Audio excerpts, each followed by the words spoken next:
Hey guys, Mr. B XRP here, and welcome back. A quick market update before we get started. Bitcoin is at 73.57, Ethereum is at 128, and XRP is at 19 cents. So nothing exciting happening in the market today as of it's December 27th. 2019. What I wanted to talk about today was the latest Ripple drop. I think it was Ripple drop 17, and probably, in my opinion, the coolest and best Ripple drop we've ever seen. So I wanted to go over the different players that show up in the Ripple drop and some of the high points of what they said, and then I'm going to give you my thoughts on the Ripple drop. First of all was Brad Garlinghouse. Brad was asked what has surprised him the most this year in digital assets, and Brad said it was the launch of Libra and how they launched it, and all the backlash they got from it. And secondly, Brad was also surprised about President Donald Trump tweeting about crypto.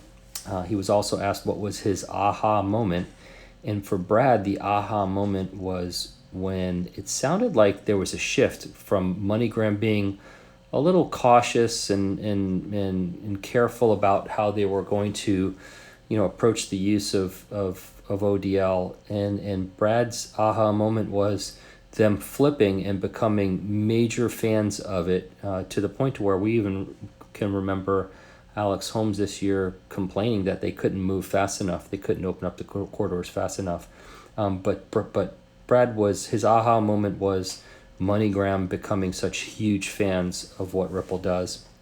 And then he was asked what he saw coming up in the upcoming decade, and Brad said that he saw a lot of consolidation in the cryptocurrency world, and I'm assuming he meant exchanges as well, and also the fact that utility is where it's at, and if you don't have a utility, you don't have a project that's going to be around very long. And he's gone on record as saying he thinks 99% of all projects are going to disappear.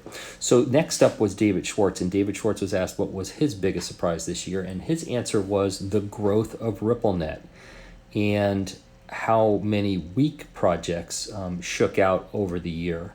And when he was asked about his aha moment, David didn't give an aha moment for this year. David gave an aha moment for digital assets in general, and he just said Bitcoin. When he saw Bitcoin, what Bitcoin was and how it worked, that was his aha moment. And for the decade, when David Schwartz was asked what did he see in the upcoming decade, he saw massive growth in blockchain in use cases, especially for digital assets that solve real world problems. Which we know is really important. So Ethan Beard was next up, and he was asked what he thought the biggest surprise was this year, and he said it was the Libra launch, how the response was so negative. So he thought Libra as well. He agreed with Brad.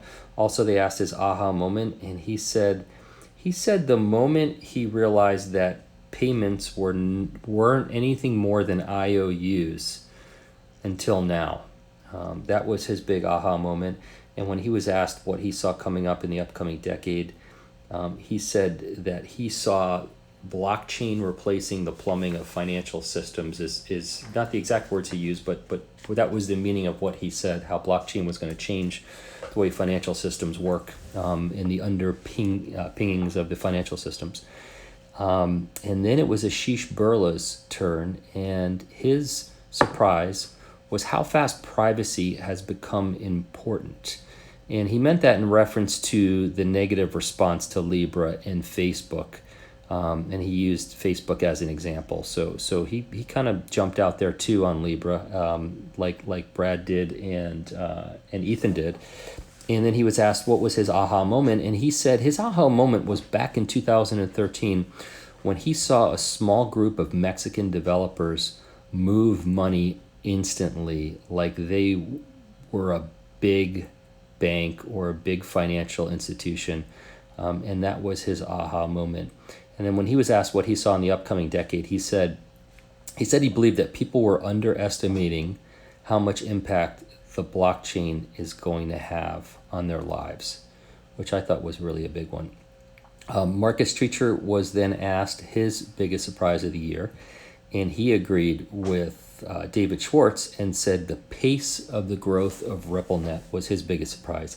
His aha moment was the deployment of ODL for MoneyGram between the United States and Mexico. He pretty much took the position of when he saw it happen, that was a big moment for him. And as far as the upcoming decade, what Marcus Treacher thought, he thought that the Internet of Value is coming to life, and that blockchain that's solving real world problems was going to be the fourth industrial revolution.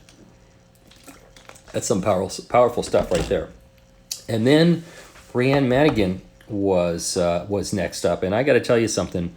I think they gave her all the gunpowder. I think she had all the juicy stuff. I think they said, you know what, let's put Brianne in the spotlight and let's give her the big things, because she dropped some bombs. So her surprise was Libra also, and she made reference to, because of Libra, it helped get governments pay attention to digital assets, which I would agree 100%, which was really actually good for us.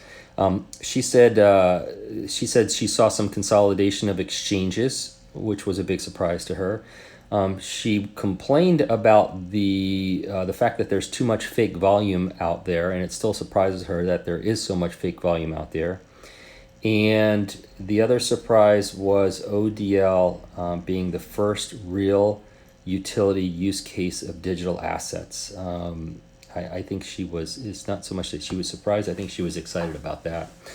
She was asked what her aha moment was, and her aha moment, she said, when she realized what Ripple was doing, and how much it was needed for the world of finance in solving real world cross-border payment problems. And then when she was asked what she saw in the decade ahead, she said in the next 1 to 5 years, she saw more banks getting into and using digital assets in all kinds of ways.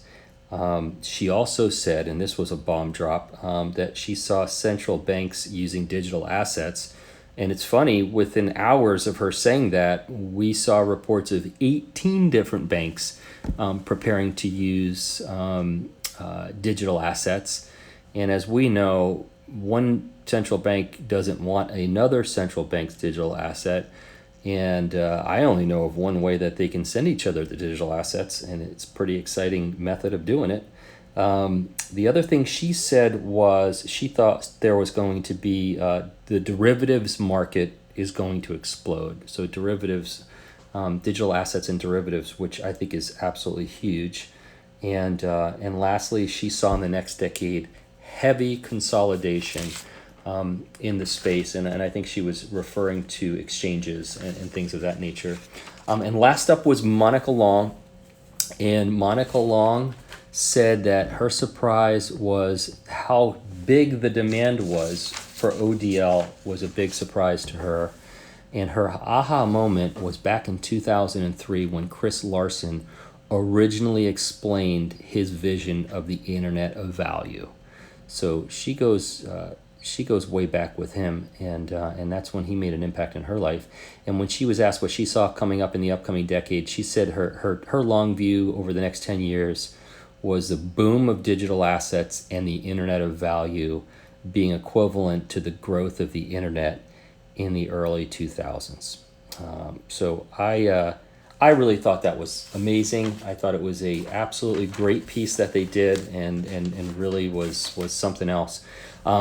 They should have just named this Ripple Drop the Ripple Bomb instead. This one actually had more information. Ripple gave us more information in this Ripple Drop from all of these executives than they've given us in the last 2 years. Let's face it. I'm going to give you my opinion of why they released this video. And some people are going to be upset with me for saying this, or some people are going to doubt it, or some people are going to say that's ridiculous. I honestly, I don't care. I'm just going to give you my opinion. This video certainly wasn't for their customers. It's not geared for bankers. It's not geared for remittance companies. It's not geared up for central banks or governments, assuming that their customers are going to be customers of Ripple at some point in the future. I actually think this video was geared toward retail XRP investors, as crazy as that might sound to most, I know Ripple doesn't owe us anything, and I know their success has nothing to do with us, but that's the sense I get. The sense I get is they decided to, at the end of the year, in a feel-good video, let everyone know that we're moving in the right direction. I mean, as far as my opinion is concerned, is I look at this video and I just see one big fat wink, but that's just me. So my question of the day is, why do you think they made this video? Why do you think Ripple released this video? And who do you think it was for? So leave your comments in the comment section below. In the description of this video, you could click on our private members group if you'd like to take a look at that. And other than that, I am not a financial advisor. I'm not an accountant. I am not a roofer, and I am not a crypto expert. These are my opinions only, and do not make any financial decisions based on anything I say. This video is intended for entertainment purposes only. Please like and subscribe and hit the notification button and share with anybody who you think might do the same. Thank you so much for listening, and have a fantastic day. Thank you.